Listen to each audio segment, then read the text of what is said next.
Tzvi Lebetkin, the Rabbi from another planet. Please like, share, and subscribe, and ring that little bell. Ring the little bell so you're notified when new videos drop. And you may have heard of the latest abomination launched in this seemingly endless cultural war that we're in. This endless culture war we're in, I should say. Velma. Velma by Mindy Kaling.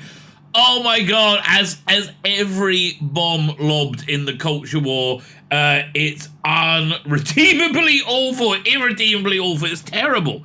Absolutely. Now, I want to be clear. I don't feel bitterly offended at the usurping of my beloved Scooby-Doo. You know, like, I like Scooby-Doo. I've always liked Scooby-Doo. I never liked Scrappy-Doo. I went as part of my life, part of my childhood. But I'm not like, no! This is Shakespeare! You can't change it! I'm not like that with this. But, and I'm fine with prequels and reinterpretations, and even things like radical gender and race swapping, everything. For a reason, yeah. I mean, if you can, I'm happy for anything if you can get a good piece of entertainment out of it, right? Really, I am. I do like the idea of like redefining what you thought you knew about something. I always think that's kind of fun. But this is shit, right? This is absolute shit. This is none of that, right? Oh God, it is a awful vanity project in which Mindy Kaling whines and moans and whines about how awful her life is. Mindy, darling, your net worth, I just looked up, is 35 million. You got enough juice to get this piece of shit made. I mean, like, this is irredeemable. And you spend the whole time just bitching and moaning about how hard your life is because you're not hot enough, or your skin's too dark, or you're a woman. Yeah, everything you complain about is not true. That's really the bottom line. There's a line in it where they suggest Fred is the killer in the mystery. Don't even ask. And they said, sure, of course he must have done it. If I was a white dude, I'd kill people all the time just to get away with it. Like, what are you talking about, Minnie? Do you not remember the Summer of Love, right? How everybody, if they're black, they got let off from, like, you know, burning down buildings. However, if a policeman or security officer waved you into the Capitol on January 6th, you've been in solitary confinement. Like, what the hell are you talking about? That's the inverse of reality. I understand you live in this little insane bubble in Hollywood, but I'm sorry, darling. I'm sorry. If you didn't want to look like an entitled, ignorant cunt, this is not the way of doing it. And again, I'm going to make my appeal to Hollywood. Hollywood, do you not want to look like entitled, ignorant cunts? Would you like that? Would that be a fun way to go for you? Would you like people not to spit at your image whenever they see it? Would you like people not to roll their eyes whenever you open your stupid bloody cake holes? Would you like not to be shat on by the country that you're trying to entertain and they can't stand you, right? Just as you can't stand the countries can't stand you. Well, then just hire me, right? Hire me and give me some of that 35 mil. I will tell you what to do and what not to do. First thing, don't do this shit, idiot! Oh my God! I'm a woman who's rich and successful in a powerful competitive industry. Like, really? It's, oh God! And it's got a second season because the way they make these pieces of shit, they can only afford it if they do 2 seasons. I don't think they had any idea how badly it was going to go down, right? I don't think I had any idea at all. Annoyingly, the animation, while not being to my taste, I think is of reasonably high quality. I don't think it doesn't look like Flash or whatever they use nowadays. Right? It looks like hand drawn. It looks good to me, right? It looks good. Such a waste, such an absolute waste. And of course, don't expect it to have any storytelling value, like having a beginning, middle, and end. No. The lazy pieces of shit writing this couldn't be bothered with that. No, so it's a serial. This is the first episode. So I figure, there's been a lot of hoo-ha about this. You might be interested in seeing what it is. So I go through it in detail with, I think, about 400 screen grabs from the 25-minute piece of shit that I watched. I'm not watching this. I'm not doing... And listen, if this video is insanely popular, I will do more. But God, I hope it's not popular. Oh my God. It's so bad, okay? It is so freakishly bad. It really goes up in the pantheon with Star Trek Discovery and anything new Star Wars, anything sequel Star Wars. Yeah, it's so bad. It makes you pine for the days of baby Leia running around like a 3-year-old when she's 12 and out running like adult. It's awful. It's just awful. Anyway, I went over it on my live stream for my sins. I went over it on my live stream. It was awful, in depth. So I've watched it, so you don't have to. That's the basic vibe I'm trying to tell you. I've watched it. You don't have to. If you're curious to know what it is, like when you got a bad tooth, you want to touch it with your tongue. Same sort of thing. I am the bad tooth you can touch with your tongue, baby. Well, before we get into it, like, share, subscribe, comment, all those things are fantastic. Absolutely fantastic. I'm very grateful for everybody doing those things. Thank you very much. That's very, very nice. Like, share, subscribe, comment. In the video notes, there's a link to my Substack and email newsletter, which is fantastic. Oh my God, the light of holiness just emanates from it as you get the. No, they don't. No, it doesn't. Just sign up for it anyway. I'll give you a bunch of stuff on it. Follow me on Instagram. Follow me on Twitter. All those things are fantastic. Now, let me hand over to me from my live stream. I'm recording this on Monday, January 16th. Let me hand over to me from my live stream last night, January 15th, Sunday, January 15th. We have been bad. We've been bad as a people, and the good Lord has smote us. He has smote us. He has brought forth misery, wailings, and gnashing of teeth in the form of Velma. Oh, what a agonizing piece of shit it is. If this is how feminists think,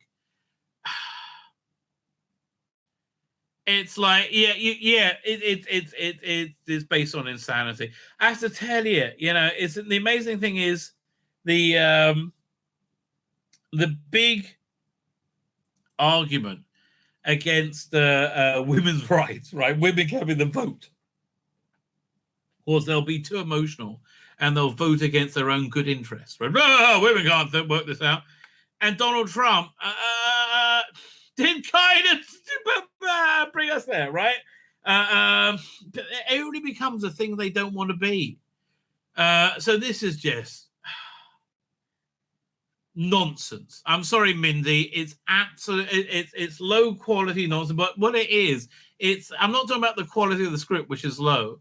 I'm talking about your relentless grievance at the world. I don't know why you're so fucked off. Frankly, you're able to get this piece of shit made.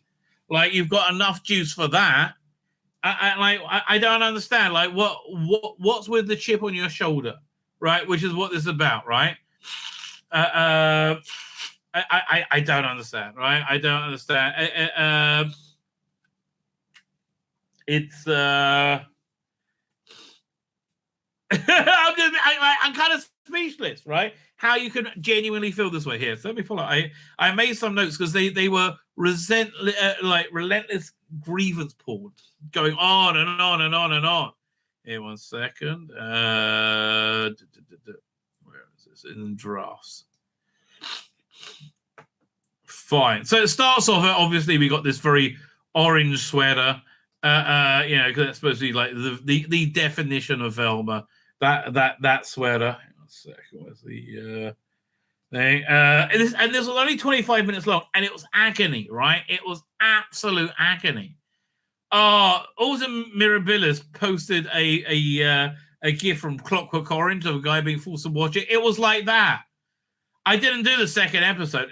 This is just shocking. So Paul says, this is my origin story. Me, Velma. I put together everybody. I put together the mystery machine, and it's all me. My story. And he said, most origin stories are about guys, and they explain how they go from being awesome to being even more awesome. Excuse me, no, that is the archetypal Mary Sue story, right? There is really. Captain Marvel had no growth whatsoever, right? And again, it's showing her being, she's you pan around a room, and God, it's I don't understand. This is just garbage. It's just whining. So that normally origin stories about hot guys becoming wonderful guys becoming even wonderful. If they're about women at all, it's always about how the hot chick went so crazy. I'm like, what fucking world do you live in?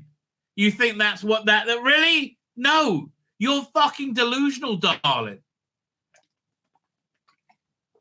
If you think that's the world, right, you're absolutely delusional, right? So as it goes back to origin story, and it starts off Frozen. I got too many images open.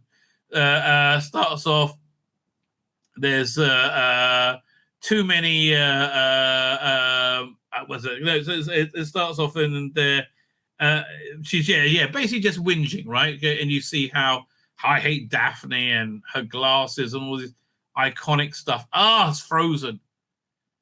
Oh, I shouldn't have opened so many. That was dumb of me. So it starts off with a murder, right? It starts off with a gruesome murder and a mystery, and you got this like long extended. Oh, first you have this woman. I think this is Daphne going to her shower, and it's gross, and these cockroaches comes out, and they start shagging. Right? I'm just like.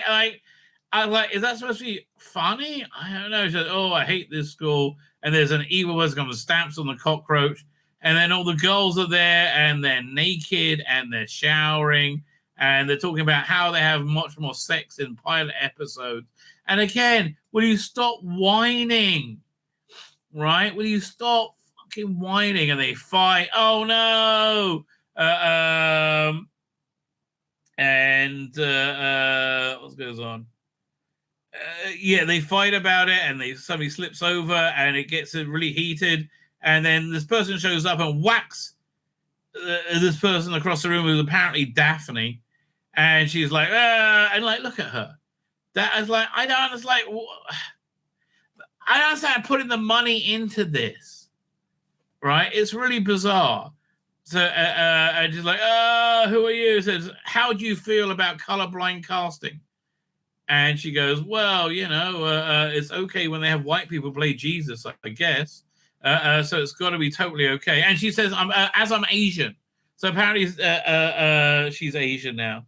And the evil person turns out to be Velma, angry, stompy Velma, right? And they're mad and they scream at each other. And that's what, again, look at the sourpuss on her bloody face, right? Look at this, that's who this character is. I don't get it. She just complains and complains and complains, like, oh, you're hotter than me. And they say, look, if this was a pilot, this would be a sexy scene. And then they open up a locker, and someone's inside it, and their brains fall off. It goes, and it's Velma. Let me take a shit on Scooby-Doo. Now they're over at the so she's been arrested for the murder. For some reason, and talking to herself, and all of a sudden she gets these scary visions, right?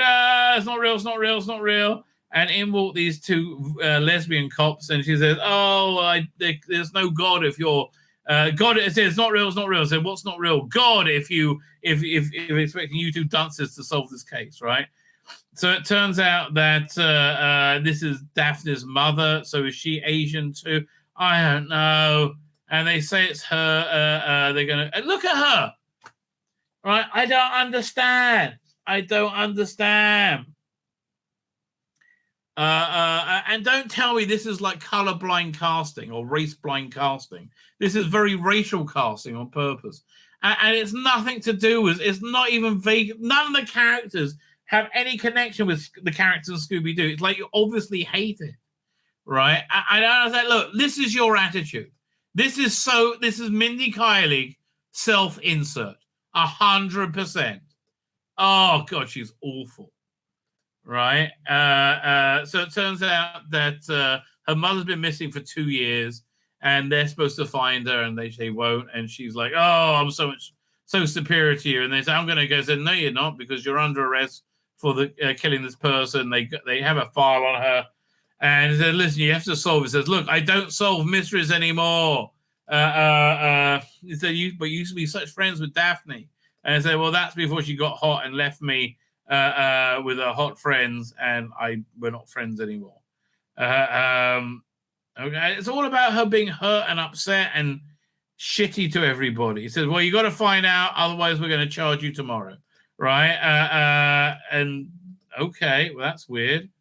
And off she goes, and she's got lots of calls from Norville. Norville is Shaggy, and Shaggy is totally in love with her, and she doesn't realize it, and she's just an angry, miserable shit. I don't know. She's like one of the toxic fandom. She's an angry, miserable shit. Right? Oh my god. So on the way out, she's knocked over by Fred, who's a super narcissist, and he doesn't even see her and says, "I got a disease. I don't remember people who aren't hot." And she said, "No, you get you cheat from me in math." So then Daphne shows up. It's a boyfriend, and they make out, right? And she goes, and then Fred's like, no, we can't right now. No. And Daphne's like, I don't know what she's doing there. Anyway, so then she has more visions of the scary thing. It's not real. And they're like, what's wrong with you? Fine. So meanwhile, at her parents' home, her husband, her father, I should say, that like her mother's been gone and her father is a single father now, and she's eating, I don't know, just blah blah blah, and she's angry and miserable. Oh no, because she's been arrested because she's most likely to take revenge, right? So that's her. So I'm going to take revenge on the people who did that. Like, she has no good character traits as character. So the woman who owns the waffle bar is pregnant by her father, which is weird. And then it just gets weirder. They're going to take photos of the baby, and she's going to go, and suddenly they're naked. And I don't understand, right? Like how any of this is a good. Anyway, so she says, "I'm going to help you out and make you popular, but I'll make you a waitress at the waffle bar," right? And she says, "No." And now she's at the malt shop, right? And it's the eulogy for the dead girl who they said all the time in TV shows they say if you're too hot they have it coming, but she was the exception that wasn't too hot and that didn't have it coming. Again, everything is a complaint about how women are presented in the media. I'm sorry, you ignorant cunt. Women are completely dominant in the media. Leave me alone, right? And they blame Velma for the for the murder, and the parents have let the cat out of the bag, right? So she quits, she throws out her apron, and then she goes, I can't remember what's going on there. And then what's the name jumps out, and I can't even remember what they're talking about. And he's got him and his father, but I don't remember. I only watched this an hour ago, right? I mean, a couple of hours ago. So, she's saying why she won't solve a mystery, right? So now we finally get the flashback. We see her mother, who she catches smoking, and does. This is her perspective of her time with her mother. And Kill Your Darlings, a guide to writing, better writing and child rearing. I said, look, I got your ideas, Juice. And then she finds all her Christmas presents, right? So she's upset she doesn't have anything to open on Christmas Day because she found them all because she's a dumb cunt, right? And she said, don't worry. So she said, I'm going to go and buy you something so you can open Christmas Day, even though you found all your presents because you're a dumb cunt. And off she goes. That's the last they ever see of her, right? Then later they find her car. All that's found is her glasses and this present for Velma, right? Which she doesn't open. She stays until she finds it, and she puts on the famous Velma glasses. Thus, the Velma origin story, and she starts to try and solve the mystery. But that's when we're talking about why these idiot hallucinations happen, right?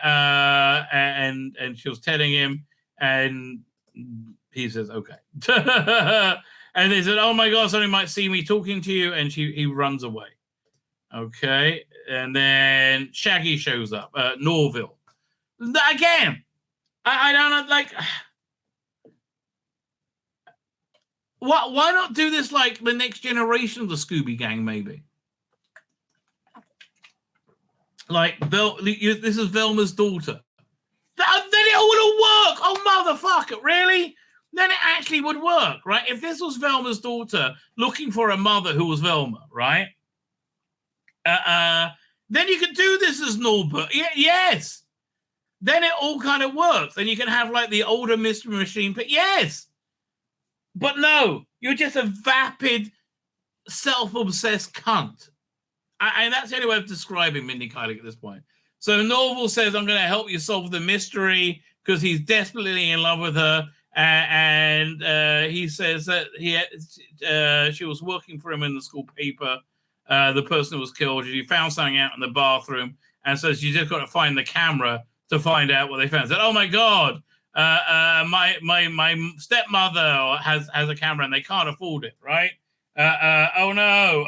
So it must be her. So she goes to her house to get the camera. He's like, I totally love you. And I hate drugs, by the way. And she goes and gets the camera and looks at it.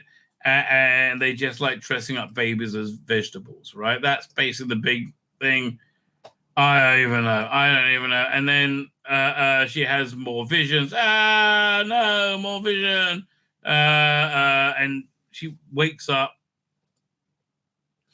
and she's like, yes, let's let it all out. She gurgles all out and says, listen, you got to understand, your mother didn't vanish. She left you, right? That's what really happened. Your mother left you. It's time that you have to get over it. That's why you're having these hallucinations. So this is so boring. So then she thinks back of like everything she did to her mother and kill you. And she broke her laptop and had her eye out. And again, if this was Velma's daughter, this would actually not be as awful, right? But she wanted to be this awful. So you don't have to be there. You can just be, you just move on. So she throws out the present and moves on. Goes to school the next day looking as super hot, right? And yeah, look, this is us. This is the normal people. Oh, look at these. I'm sorry. God, heaven.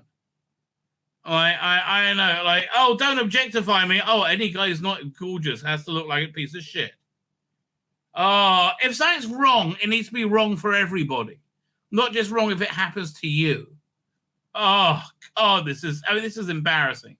So she says, no, I'm super hot now. I said, okay, you can hang with us, and you're a normal kid, but they don't trust her yet. They think she killed that woman. And here's a bit: somebody throws a guillotine and ends up cutting off this guy's leg. And is that a joke? I don't know. So he makes a plea for her. Some reason I can't even remember how. And she's like, she's just a confused little boy, he says. Said, oh, okay then. And I don't know. What the hell? So she goes and cries in the bathroom, lights go off, and then comes back on, and everybody's there, and said, we're going to get you. And then you got this long, painful bit where somebody flushes, right? And walks out, washes, and then goes back and stands with them, right? Okay. And none of this is funny. Right. So it's like, I didn't kill her. Oh, God, it's so boring. I mean, you can hear how bored I am right now. So this is something, I don't know what the book is, but she's like, are drugs destroying our school? Drugs equals that. So young Shaggy doesn't like drugs. Okay. It's basically the bottom line. So they think they know where the camera is, and they go to get it, I think. And I don't care where it is, but they're climbing. I think they're going to the malt shop or something. Where are they going? Yeah, they're going to the malt shop or somewhere to get a camera. And he phones up and says he misses her. And says, okay, fine. So she has these hallucinations. Just listen to me. Look, I really like you. I genuinely like you. Right? First she sees the mother and says, oh, this is so bad. And she turns into an evil witch. And he brings it back by saying he really genuinely, he confesses he actually likes her for some unknown reason. I said, "Oh, you're so funny. It's making me laugh. It's bringing me back." And she goes, "But like this goes on and on and on and on and on and on, right?" So yeah, he tells he likes her, and eventually it goes back to normal, and they find the it goes blah, blah, and she finds the camera, I think. Yeah, it's underneath the for some reason she thinks it's in Fred's house, right? So she goes to Fred, and he's looking at what's going on in there, and so it turns out Fred has a secret, and he's going to deal with it the same way he dealt with whatever name is the person who's killed. So it seems like he's the killer now, right? So it turns out he's pre-pubescent, right? That's his secret. He doesn't want anybody to know that he hasn't hit puberty yet, and that's why he keeps everything quiet, right? About he only goes to the bathroom on his own. Then all of a sudden, but then he's going to kill her. But they come in, they shoot him through the legs for some reason, okay? And Norbert shows up, said, "Hi," I sort of told everybody, and Fred's been shot in the legs, okay, and is arrested. But he said, "No, I didn't kill her. I was just going to pay her off." We got a line at some point and said, "It must be Fred who did it, because if I was a white guy, a rich white guy, I'll kill people all the time just to get away with it, right?" Oh God, it's just grievance after grievance porn. So she realizes she's not over her mother, so she takes the present back.